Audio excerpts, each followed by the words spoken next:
আমার প্রশ্নটা হলো, পবিত্র কোরআনে একটা সূরা আছে, নবী মুহাম্মদ সাল্লাল্লাহু আলাইহি ওয়াসাল্লাম বলেছেন, একটা দোয়া আছে, তিনি বলেছেন তৃষ্ণা তখন চলে যায় সন্ধ্যায় রোজা ভাঙার পরে। তৃষ্ণা তখন চলে যায় আর শিরায় তখন রক্ত সঞ্চালিত হয়। আপনি কি এটার ব্যাখ্যা দিতে পারবেন? ভাই, আপনি মাশাআল্লাহ অনুবাদ পড়ে শোনালেন একটা দোয়ার, যেটাতে ইফতার করা হয়।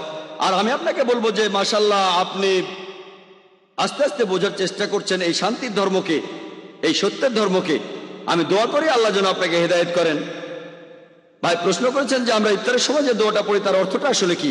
আমরা ইফতারের সময় আল্লাহ তাআলার কাছে প্রার্থনা করি যে তৃষ্ণা তখন চলে গেছে আর ধমনীতে রক্ত চলাচল বেড়েছে।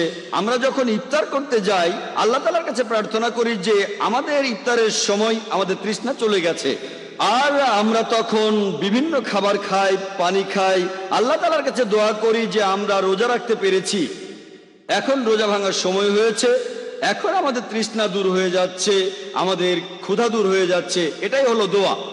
আমরা বলছি যে আমাদের তৃষ্ণা এখন চলে যাচ্ছে এই রোজা ভাঙার মাধ্যমে। আমাদের ইফতারের আগে এই দোয়াটা আমরা পড়ে থাকি। আশা করি উত্তরটা পেয়েছেন।